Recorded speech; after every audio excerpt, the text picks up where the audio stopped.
म्हणजे मी लहान आहे तशी खूप आणि पहिल्यांदा मी आईचं कॅरेक्टर करते सखूच्या.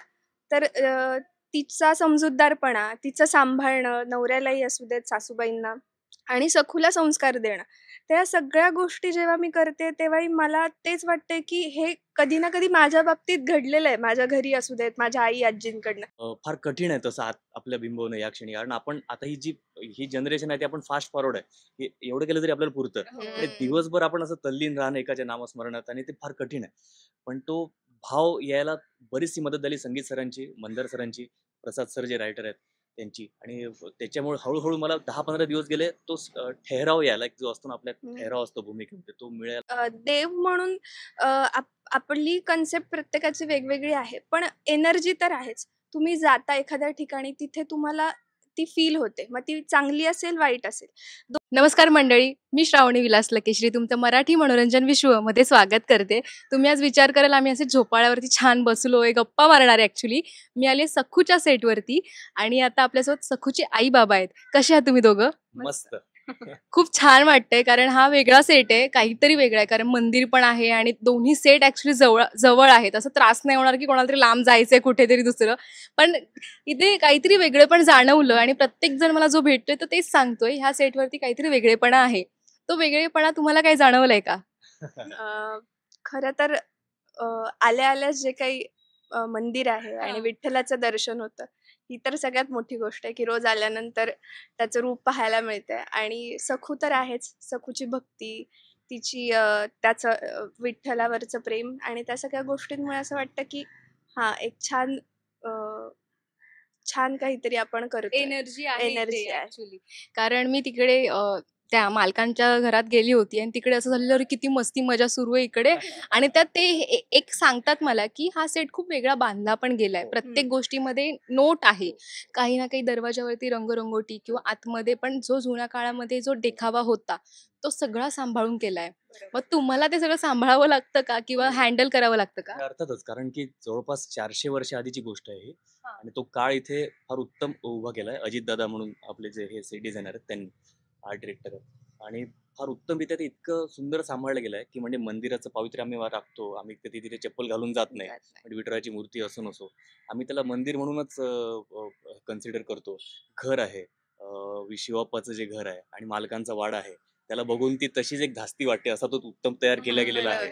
आणि वातावरण म्हणाल तर इतकं सुंदर तर लिखाणातच इतकं येतं ना सगळ्या गोष्टी तो काळ उभा राहतो त्यामुळे आपसुकच आणि सगळ्यात महत्वाचं एक सांगायचं म्हणजे की संगीत सर आहेत जे आपले निर्माते आहेत आणि डिरेक्टर आहेत तर ते जे वडाचं झाड आहे त्याला ते आजोबा म्हणतात. ते म्हणतात की हे आपला आजोबा आहे आणि तो आशीर्वाद आपल्याला वरून देतो. त्या एक झाडाचा इतका सुंदर फील येतो त्यामुळे वातावरण आपसुकच फार चांगलं असतं आपल्याकडे. इथे ना ऍक्च्युली वडाचं झाडाचं काहीतरी महत्व वाटलं कारण आल्याला तो असं दिसतो ना असं काहीतरी आहे तिथे आणि ते एनर्जी जाणवते. नाही तर वेगळ्या सेटवरती गेलो अरे हा आहे सेट आहे आपल्याला कळतं पण इथे आल्यावर थोडंसं वेगळं वाटलं. जसं तुम्ही म्हणालात की 400 वर्षापूर्वीची गोष्ट आहे तर तुम्ही जे पर्सनल लाईफमध्ये आहात आणि आता कॅरेक्टरमध्ये तुम्ही जेव्हा येता तुम्हाला स्वतःमध्ये काही चेंजेस जाणवले का की मी जरा बदललोय किंवा ते मी अडॅप्ट केले आपोआप झालंय ते अशी कोणती गोष्ट? होतच साहजिक होतं कारण की शिवप्पा जो आहे याच्या आधी जर मी जे कॅरेक्टर केलं ते फारच भयंकर होतं. म्हणजे त्यात व्यसनी होतं आणि मग तो चिडका होता असं सगळं ते केलं पण यावेळेस इतका शांत इतकं निवांत आहे की मलाच आतूनच शांत वाटतं. मला असं वाटतं की मी करताना मी श्वास घेतोय करताना असं इतकं निवांत मला आतूनच वाटतं. त्यामुळे आणि खरं तर अ, असं म्हणायला पाहिजे की हरकत नाही की माझा दिवस इतका उत्तम जातो आणि मला आत्ताच मला शांत वाटायला लागलंय आतल्या आत.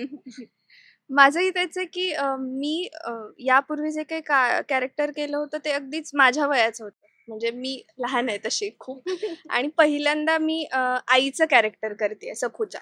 तर तिचा समजूतदारपणा, तिचं सांभाळणं, नवऱ्यालाही असू देत, सासूबाईंना आणि सखूला संस्कार देणं. त्या सगळ्या गोष्टी जेव्हा मी करते तेव्हाही मला तेच वाटतंय, की हे कधी ना कधी माझ्या बाबतीत घडलेलं आहे. माझ्या घरी असू देत, माझ्या आई-आजींकडनं. आणि ते मी आता करण्याचा प्रयत्न करतेय सखूसाठी आणि च्या त्याला पाठिंबा देण्यासाठी. तर त्या सगळ्या गोष्टी करताना मलाही तो समजूतदारपणा किंवा ती ताकद की जी पूर्ण कुटुंब सांभाळायचं आहे मला, ती माझ्यात आल्यासारखी वाटते. आणि त्या गोष्टी करताना एक मोठेपणा जाणवतो, की आता हां, थोडीशी मोठी झाली आहे मी. तू ऍक्च्युली दिसतानाच लहान दिसते, त्यामुळे माझं झालं रे ही आई आहे असं. कारण प्रोमो मध्ये बघितलं होतं मी तुला, किंवा मध्ये जेव्हा शॉर्ट्स येतात तेव्हा मी बघितलं होतं, पण तिचं पटकन ओळखून नाही आलं कारण स्क्रीनवरती थोडे फरक पडतो म्हणून. जसं हा बोलला की आधीच्या सिरियल मध्ये थोडा वेगळा होता म्हणून मी त्याला ओळखलं नाही, कारण एक ते कॅरेक्टरच प्रॉपर वेगळं होतं त्यामुळे. ते इथे सेटवरती तुम्ही जेव्हा एकत्र येता आणि सगळ्या गप्पा गोष्टी होतात, बोलणं होतं, पण तेव्हा तुम्ही कॅरेक्टर म्हणूनच राहता की काहीतरी वेगळं चेंज म्हणून स्वतः पण बनता? नाही नाही, तुम्हाला सतत कॅरेक्टर म्हणून नाही राहू नाही शकत. राहू शकत, खरंय. कारण ते इतकं शांत आहे तो हो. की तुम्हाला इतकं शांत राहूच शकत नाही कोणी. आताच्या काळात तर नाहीच नाही. नाहीच. आता इतक्या गोष्टी आहेत, मोबाईल आहेत आणि इतकं शांत राहणं किंवा त्या काळात जसे लोक जगत होते खरंच तसं म्हणजे करत राहणं हे फार अवघड आहे खरं तर म्हणजे कंटिन्युअसली. आणि त्यात आमचे सखू पांडू आहेच. ते तर- सीन संपल्या मग खूप मस्ती आणि धमाल असते. त्या दोघांचे सीन्स असतील तेव्हा तुम्हाला मजा येत असेल ना, कारण ते एकदम मी सखूला बघितलं ना, बापरे, ती मलाच आल्यापासून अगं ताई काय सांग ना, मला सोडतच नाहीये ती. तिचं असं काहीतरी सांग, मला हिंट दे. ती असं शांतच नाही राहते ती. तसं काही दोघं म्हणजे सध्या जिवंतपणा ठेवतात दिवसभर हो, दोघं खरंय सेटवर. खरंय. पांडू असला, पांडू आणि मंदार सर, मंदार देवस्थळेचे डिरेक्टर आहेत, त्यांचा इतका कमाल रॅप आहे ना, ते एकमेकांना भाय भाय म्हणतात, क्या भाई कैसा है, क्या भाई असं. Yes yes. तर ते तशा लेवलला त्यांचं चालतं, त्यामुळे ते इतकं गंमत असते दिवसभर ते त्यामुळे आम्हाला सगळं रिफ्रेशिंग होतं ते दोघं असले की. खरंय. कारण आल्यापासून तिची तो तर नाहीये, पण तिची वेगळी मस्ती सुरू आहे. ती एकट्या एकट्यात खूप रमते. तिचं असं काही नाही की मला कोणीतरी हवंय किंवा माझ्यासोबत बसा वगैरे. छान तिचं चालू आहे. मी आलीये, काम करणार, मस्ती करणार, घरी जाणार. तिचं ते सुरू आहे. पण हा जेव्हा तुम्हाला हा रोल मिळाला, पण तुम्हाला एक्सपेक्ट होते का की एवढं चेंज होईल तुमच्यामध्ये, किंवा ते मी अडॅप्ट करेन? कारण ऑब्व्हियसली एक आई वडील होणं आणि ते पोर्ट्रे करणं दोन्ही वेगळ्या गोष्टी आहेत. आणि ते कॅरेक्टरच एकदम वेगळे, आणि मुळात शांत स्वभावाच्या माणसालाच एकदम मस्तीखोर मिळतं आणि मस्तीखोर माणसाच्या स्वभावाला शांत कॅरेक्टर मिळतं. असं काहीतरी झालंय का तुमच्या बरोबर? माझ्या बरोबर तरी असं नाही झालं, कारण हा. मी तसा मुळात शांत आहे. हम्म. खरंच आहे. कारण ते मागच्या सिरियलचा प्रभाव इतका भयंकर होता ना की ते होतं. आणि की मला त्यातल्या थोडं मॅच करायला जड गेलं, कारण की एकतर अभंग आणि ते धार्मिक, इतकं धार्मिक आणि इतकी आस्था फार कठीण आहे तसं आपल्या बिंबवणं या क्षणी. कारण आपण आता ही जनरेशन आहे ती आपण फास्ट फॉरवर्ड आहे, की एवढं केलं तरी आपल्याला पुरतं. आणि दिवसभर आपण असं तल्लीन राहणं एकाच्या नामस्मरणात, आणि ते फार कठीण आहे. पण तो भाव यायला बरीचशी मदत झाली संगीत सरांची, मंदार सरांची, प्रसाद सर जे रायटर आहेत त्यांची. आणि त्याच्यामुळे हळूहळू मला 10-15 दिवस गेले तो ठहराव यायला, जो असतो ना आपल्या ठहराव असतो भूमिकेमध्ये, तो सापडायला मला 15 ते 20 दिवस गेले. पण मला वाटतं हळूहळू तो आता आलाय आता. माझंही त्याचं मी पण तशी शांतच आहे. पण आहे. त्याच्या हसण्यामध्ये कळलं मला की तू किती शांत आहेस ते. पण कॅरेक्टर म्हणून जे काही मला करायला मिळतात त्याच्याशी बऱ्यापैकी सिमिलॅरिटीज आहेत माझ्या म्हणून. पण आईचं कॅरेक्टर एकतर पहिल्यांदा करते मी, तर त्यामुळे लहान मुलांशी काम करताना ज्या काही गोष्टी आहेत त्या सगळ्या मला शिकायला मिळतात एकतर नव्याने.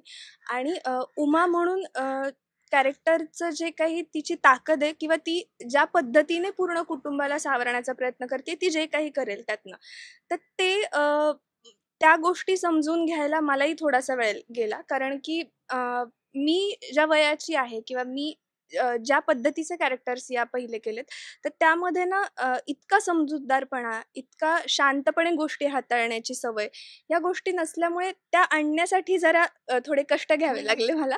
पण आता ते हळू-हळू होतंय. आणि संगीत सरही आहेत, वेळोवेळी मार्गदर्शन असतंच त्यांचं, की अशा पद्धतीने सीन होतायत, तुम्ही असं काहीतरी ॲड करून बघा किंवा अशा पद्धतीने केलं तर काय होईल. तर त्यामुळे त्या गोष्टी जास्ती सोप्या जातायत मला. आणि सगळ्यात महत्त्वाची गोष्ट म्हणजे ज्या पद्धतीने म्हणजे त्या काळात ज्या पद्धतीने स्वयंपाक होत होता किंवा ज्या पद्धतीची कामं आम्ही करतोय, तर ती सगळी त्या काळातली असल्यामुळे त्याही गोष्टी शिकायला मिळतात किंवा शिकाव्या लागल्या मला. जसं की भाकऱ्या करणं आणि त्याच्यानंतर पाटा वरवंटा चालवणं, अशा बऱ्याच गोष्टी, आणि तेही शिकायला मिळाले. आणि आता ते बऱ्यापैकी रुळली आहे मी त्यात. म्हणजे बऱ्यापैकी संसार शिकली सिरियलमुळे. आई गं.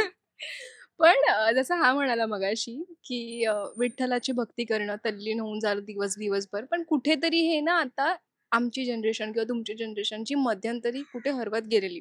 देवाचं करणं किंवा आस्था असणं की देव आहे, ह्या गोष्टी पुन्हा यायला लागल्यात.